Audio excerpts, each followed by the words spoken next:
हंबर्डे, श्रीकर परदेशी, जितेंद्र पापड़कर, शाजी उमाप, राहुल कर्डिले, अविनाश कुमार, किरण आंबेकर, सूरज गुरो, प्रताप पाटिल चिखलीकर, श्रीजया चौहान, मंचासीन, सभी महानुभाव, साथ के मंच पर बैठे हुए सभी संतगण और उपस्थित सभी बहनों और भाइयों,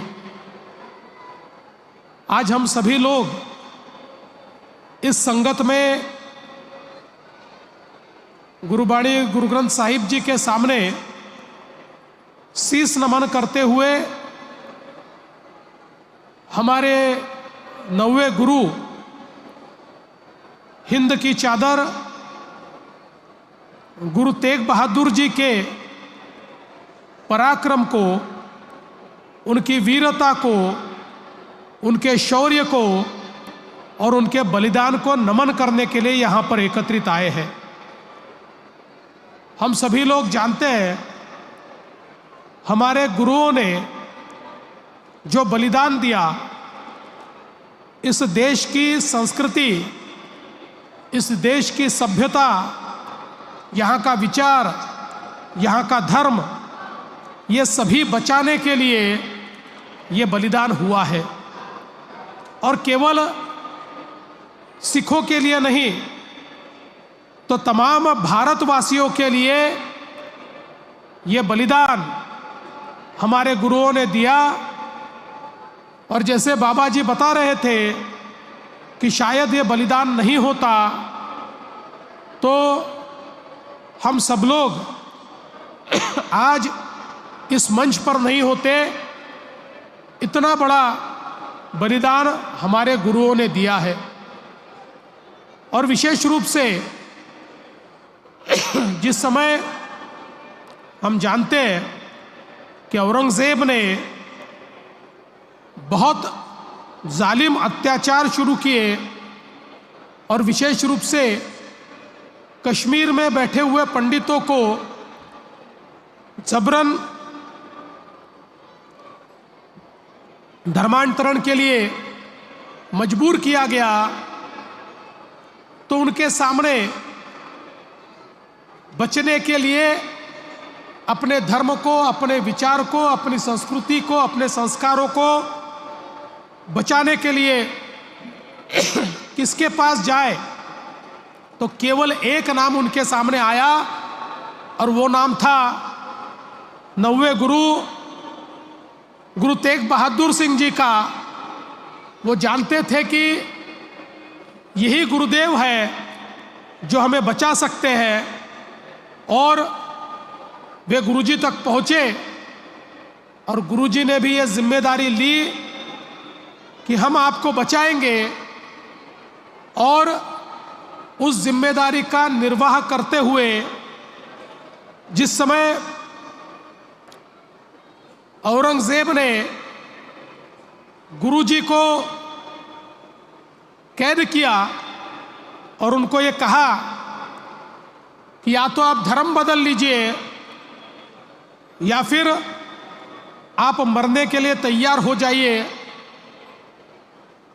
उस समय उस क्रूरता के सामने गुरुजी डरे नहीं, निडरता के साथ उन्होंने अपने विचारों की, संस्कारों की और विशेष रूप से सनातन धर्म की रक्षा का जो संकल्प लिया था, उस संकल्प को दोहराया। और हम सभी जानते हैं कि गुरुजी के साथी भाई सतीदास, भाई मतीदास, सभी लोग इतनी बर्बरता के साथ उनको मारा गया, किसी के टुकड़े कर दिए गए, किसी को गरम पानी में, गरम तेल में झोंक दिया गया और उसके बाद गुरुजी को भी, उनका भी शीश काट दिया गया।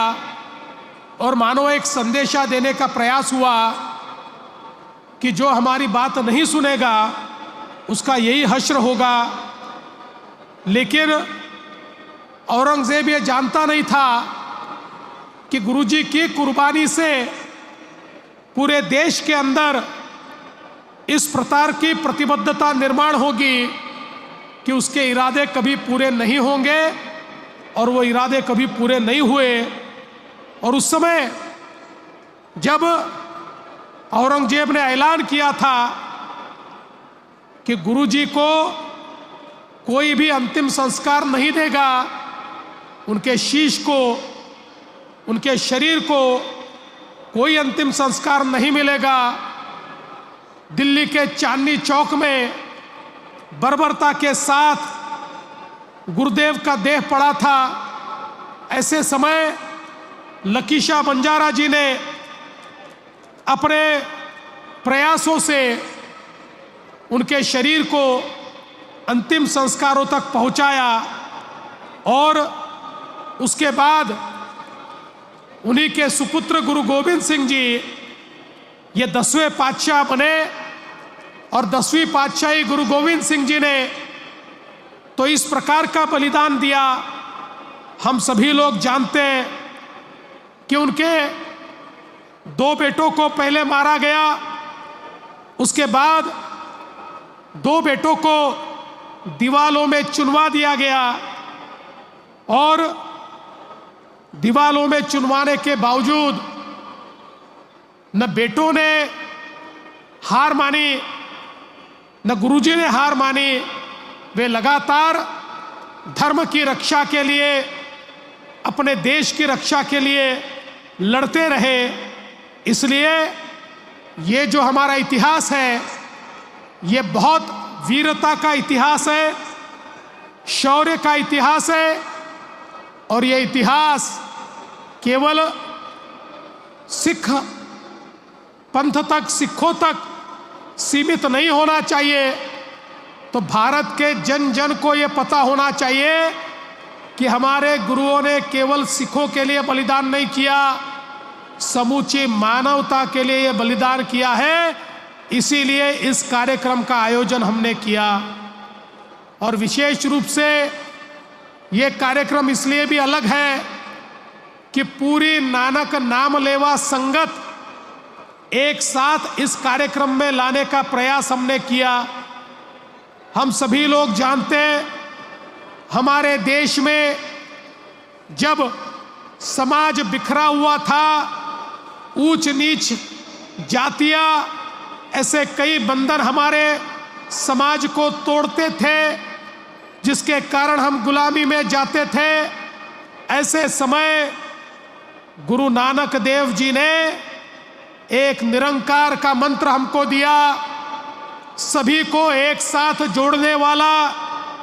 ये निरंकारी इस प्रकार का विचार, जिस विचार ने उस समय पूरे देश के अंदर अलग अलग समाजों को जोड़ने का काम किया, उसी विचार को फिर एक बार इस कार्यक्रम के माध्यम से एकत्रित लाने का प्रयास हमने किया है।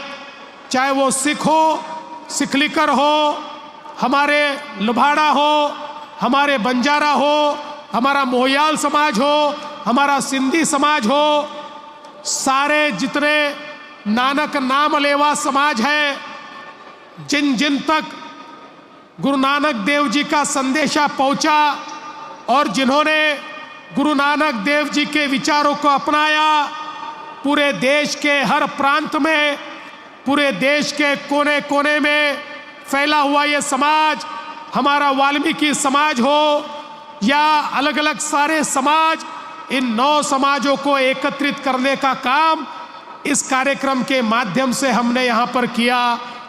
और साथ में हमारे वारकरी समाज को भी जोड़ने का काम हुआ, क्योंकि बाबा जी ने अभी बताया, हमारे नामदेव जी, संत नामदेव जी, भगत नामदेव जी, ये नरसी से निकले और घुमान तक गए, और घुमान में पंजाब में उनकी समाधि बनी। और नामदेव जी ने जो विचार रखे, नामदेव जी ने जो श्लोक बताए, जो पंक्तियां बताई, जो विचार बताए, उनको गुरु ग्रंथ साहिब जी में भी बहुत महत्वपूर्ण स्थान मिला।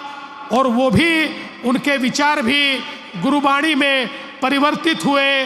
इस प्रकार से महाराष्ट्र के हमारे इस विचार का और हमारे वारकरी संप्रदाय का हमारे सिख समाज के साथ एक अनूठा नाता जुड़ा। आज भी हम लोग देखते हैं हमारे नरसी में हमारे सिख समाज के लोग आते हैं। और जैसा कि हम जानते हैं दशम गुरु गुरु गोविंद सिंह जी ने बहुत लंबा समय इसी नांदेड़ में बिताया और यही नांदेड़ की धरती है जो उनके कारण पवित्र हुई है। इस पवित्र नांदेड़ की धरती ने इस हमारे संबंध को, हमारे रिश्ते को बहुत मजबूत करने का काम किया। और यही कारण है कि हमने तय किया कि 350वीं शहीदी समागम की ये जो हमारा कार्यक्रम है, ये कार्यक्रम सारे समाजों तक पहुंचना चाहिए, ये कोने कोने तक पहुंचना चाहिए। मैं धर्म जागरण के लोगों का भी आभार व्यक्त करना चाहता हूँ। ये कार्यक्रम केवल एक दिन का कार्यक्रम नहीं चल रहा, ये कार्यक्रम हर गांव गांव में जाकर, ये जितने 9 समाजों की हमने बात की है, उस हर बस्ती में जाकर हर बस्ती में अलख जगाने का काम हो रहा है। और हमारे गुरुजी की शहादत किस लिए हुई, ये फिर एक बार उस इतिहास को दोहराने का काम इस कार्यक्रम के माध्यम से हम कर रहे हैं। क्योंकि हम ये मानते हैं कि जब तक भारत का बच्चा बच्चा इस इतिहास को नहीं जानेगा, जो इतिहास को नहीं जानते उनको वर्तमान तो होता है लेकिन उनको भविष्य नहीं होता। अगर भविष्य होना है तो इतिहास भी मालूम चाहिए। और ये जो इतिहास है ये हर घर तक पहुंचाने का प्रयास इस शहीदी समागम के माध्यम से, इस शहीदी संगत के माध्यम से हम लोग कर रहे हैं। और इसीलिए महाराष्ट्र की सरकार ने यह भी निर्णय किया कि हम लोग हमारे इतिहास के पन्नों में फिर एक बार हमारे 10 गुरुओं का जो इतिहास है, उनकी शहादत का जो इतिहास है, उनके विचारों की जो विरासत है, उनकी वीरता का जो ये आलेख है, ये जन जन तक और बच्चों बच्चों तक पहुंचाएंगे। ये भारत का इसलिए इतिहास है, ये उन तक पहुंचाने का प्रयास महाराष्ट्र सरकार की ओर से हो रहा है।